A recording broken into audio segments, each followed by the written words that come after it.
Fala pessoal, muito prazer, eu sou o David, sou estudante do primeiro ano de Teologia da turma B ali do UNASP. Fala galera, meu nome é Marcos, também sou um estudante de Teologia da turma B do UNASP, Campus Engenheiro Coelho. E a gente está aqui para falar sobre um tema muito interessante. Na verdade, é um tema importante que ele vai se subdividir aí em 3 subtemas. Nós vamos falar um pouco da justificação, um pouco da santificação, um pouco da glorificação, e a gente vai falar um pouco do que esses 3 subtemas têm a ver um com o outro, né, Marcos? Vai ser mais ou menos nesse esquema, né? Exatamente. E nós, aqui nesse momento, nós começamos a tratar desses tópicos, desses temas, a partir de João capítulo 15, né? Sim. Um texto em que Jesus ele vai falar sobre a videira verdadeira. Ele como sendo a videira e nós como sendo os seus ramos. E Jesus ali durante todo esse capítulo, ele faz uma exposição do que é a videira, que é ele próprio, a forma como nós, os ramos, permanecemos nessa videira verdadeira que é ele próprio, e como nós temos um resultado final, né, um desfecho final como seus ramos. É interessante até que esse texto de João capítulo 15, ele nos faz lembrar um pouco o texto de Paulo lá em Romanos capítulo 11, em que ele vai falar sobre a oliveira e os seus ramos. Sim. Né, os ramos que foram enxertados na oliveira. E aí nós já podemos até também abarcar o tema da justificação, né, porque toda essa temática, ela está envolvida com a fé. Assim como nós somos justificados pela fé, nós somos também enxertados, né, nessa oliveira verdadeira e nessa videira verdadeira, ambos como Cristo Jesus, por meio da fé. Eu acho interessante porque exatamente o tema da justificação pela fé, se a gente pudesse dizer isso numa linguagem de hoje, né, seria que nós somos exatamente justificados pela maneira que nós cremos, né, pela fé que nós temos, né. E esses dias mesmo eu estava fazendo a ministração até no culto dos funcionários ali da igreja, e eu falei um pouco sobre a fé também, sobre o fato de várias pessoas terem fé, né, e a gente vê que em alguns milagres de Jesus, por exemplo, né, quase todos, né, que ele realizava, ele falava para as pessoas que a fé delas que havia salvado elas. Em outras palavras, a fé delas havia justificado elas. E nós somos justificados pela fé que nós temos em quem? Em Cristo Jesus. E é exatamente pelo sangue dele que foi vertido naquela cruz, o sacrifício que ele fez, né, por mim, por você, por todos vocês, é justamente isso que nos dá esse sentimento de justificação. Eu acredito que é mais ou menos por essa linha aí que a Bíblia ela aborda esse assunto. Exatamente. E assim, é bastante propício a gente mencionar que o tema da justificação pela fé não é um tema novo. Sim. Às vezes nós temos a impressão, principalmente talvez aí por causa de algumas linhas interpretativas da Bíblia, de que justificação pela fé, salvação pela graça é algo que está presente apenas no Novo Testamento. É algo que vem apenas na Nova Aliança, mas essa não é a verdade.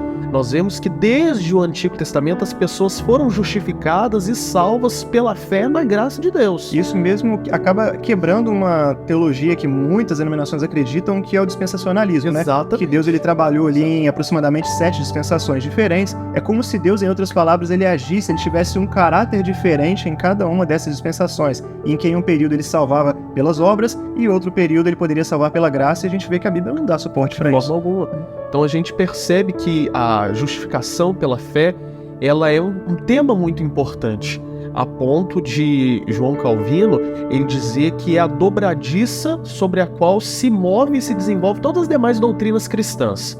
Então, justificação pela fé é a base que, se permanece, a igreja ela continua e cresce, se retira, a igreja cai.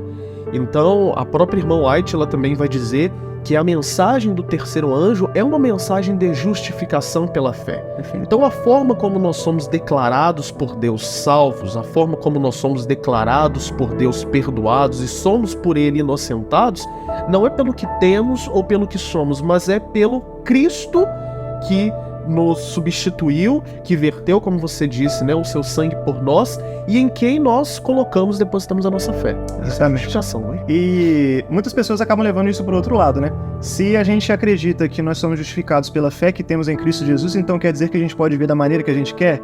né, redondamente as pessoas ficam enganadas com esse ensino, mas obviamente a gente sabe que a justificação, quando a gente entende que Cristo ele morreu por nós, isso gera uma transformação da nossa vida, né? Nós não podemos viver da mesma maneira que nós havíamos vivido antes. Então aí começa um processo de santificação, né? E como que seria esse processo de santificação baseado na Bíblia? O que você diz pra gente, Marcos? Então, talvez o texto que nós podemos usar como base para isso seja Efésios capítulo 2, a partir do verso 8, dos versos de 8 a 10, Paulo vai dizer o seguinte: pela graça sois salvos por meio da fé, isso não vem de vós, é dom de Deus, não vem de obras para que ninguém se glorie, porque nós somos feitura sua, criados em Cristo Jesus para as boas obras.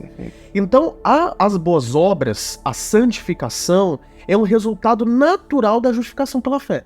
É interessante isso porque algumas pessoas pensam que a graça que nos salva é uma graça que não nos transforma. Mas se a graça que nos salva não nos transforma, deixou de ser graça e passou a ser desgraça. Exatamente. Porque o Deus a quem nós servimos, o Deus que nos comprou em Cristo, é um Deus santo. Sim. Então, se nós não somos santos, nós não estamos debaixo da graça de um Deus que é santo e, portanto, esse Deus não é um Deus verdadeiro. Isso leva a gente a pensar também que algumas pessoas acreditam que algumas denominações, inclusive a própria Igreja Adventista do Sétimo Dia, ela acredita em uma salvação por mérito, uma salvação por obras, e é óbvio que nós não acreditamos nisso. Nós acreditamos que a igreja, na verdade, o ser humano que se converte a Cristo, ele tem que ter uma transformação, obviamente, primeiro de dentro para fora, né? Nós sempre falamos que nós não guardamos os mandamentos para nos salvar, e sim porque nós já nos consideramos como salvos. Então, a obediência às obras, a obediência aos mandamentos, aos ensinamentos de Deus, nada mais é do que uma ação recíproca para com Deus, mediante a salvação que Ele já nos ofereceu. E eu gosto sempre de mencionar com uma relação que às vezes uma criança tem com o pai e com a mãe. Em uma determinada fase da vida, a criança ela não tem uma noção do que é respeito, ela só sabe o que é medo. Mas depois que você atinge ali uma certa idade, uma maturidade, você acaba entendendo e tendo um respeito pelo seu pai. E às vezes ele te pede para fazer algo que você não concorda, mas por amor a ele e por respeito a ele, você acaba fazendo. Muitas vezes na Bíblia a gente vai encontrar situações como essa. Exatamente. Situações que às vezes a gente nem sabe por que Deus quer que a gente faça aquilo, mas por amor a ele a gente acaba obedecendo. E lá na frente a gente acaba entendendo o verdadeiro significado daquilo. E é interessante porque em João 15, o próprio Jesus ele vai falar que a forma como nós nos mantemos na videira, nele próprio, é pela guarda dos seus mandamentos. Sim. Então, assim, é óbvio que a forma como nós somos enxertados em Cristo é pela fé. Mas nós nos mantemos em Cristo pela obediência. E aqui é óbvio que essa obediência, ela é um produto, ela é uma obra que o Espírito Santo gera em nós, também não parte de nós mesmos. Do início ao fim da salvação, desse processo soteriológico, é obra de Deus, né? Jonas ele vai dizer lá, se eu não me engano, no capítulo 2, verso 9 do seu livro, que a salvação pertence ao Senhor. Então, da justificação à glorificação que nós vamos trabalhar, é tudo obra de Deus. É Deus que nos dá fé, é Deus quem produz em nós pelo Espírito as obras, e é Ele quem vai nos glorificar, nos aperfeiçoar para um dia nós estarmos com Ele, né? E ainda falando sobre a glorificação, a gente já está caminhando para o final aqui para a gente concluir, a gente vê que existe uma certa sequência, né? A gente entende que nós somos justificados pela nossa fé, essa justificação ela causa uma transformação e um processo, na verdade um início de processo de santificação, e aqui a gente não está falando de perfeição, mas sim um processo de andar segundo os caminhos de Deus, e isso tudo vai se culminar em que exatamente? No que a gente vai falar agora, que é a glorificação. E a glorificação a gente vai conseguir atingir isso em que parte da história? A gente vai conseguir atingir isso aqui agora, antes de Jesus voltar? Vai ser depois? Como é que seria isso? Pois é, algumas pessoas querem antecipar a glorificação pro aqui e o agora. Sim. Só que, como nós estamos vendo, a salvação ela é um ato e um processo. Ela é um ato porque nós fomos declarados justos por Deus pela fé em Cristo Jesus, no início da nossa caminhada cristã. Durante todo esse período estamos sendo santificados pela obra do Espírito em nós, mas a glorificação ela ocorrerá apenas por ocasião do segundo advento de Cristo.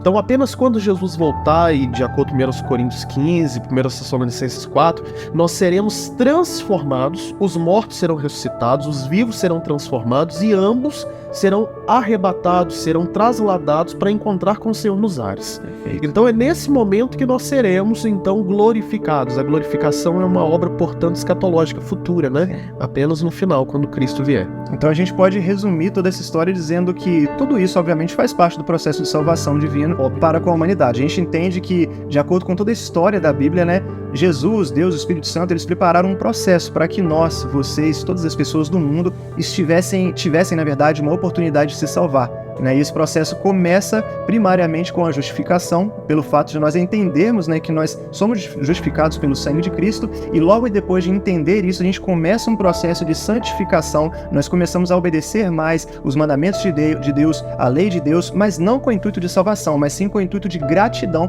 pela justificação que Ele já nos forneceu, que de acordo com o que nós já entendemos no passo anterior. E isso tudo vai finalizar com a glorificação, que vai ser quando Jesus voltar para me buscar o Marcos, buscar todos nós, né, que teremos, como ele mencionou também, os nossos corpos transformados no abrir e fechar de olhos, e é então que nesse momento o pecado já não vai existir mais. Eu acho que esse é o final extraordinário que Jesus, Deus, o Espírito Santo, eles têm preparado para mim, para o Marcos, para todos nós, e esse é o dia que nós mais ansiamos, né, Marcos? O dia que Jesus vai voltar para nos buscar, onde a última lágrima vai ser enxugada, onde não vai ter mais choro, não vai ter mais sofrimento. Só que para a gente chegar nesse ponto, nós precisamos entender muito bem cada um desses 3 tópicos e entender que isso faz parte do plano de salvação de Deus para nossa vida. Sim, com certeza, né? Eu acho que a primeira coisa que nós precisamos, tenho certeza, é crer em Cristo.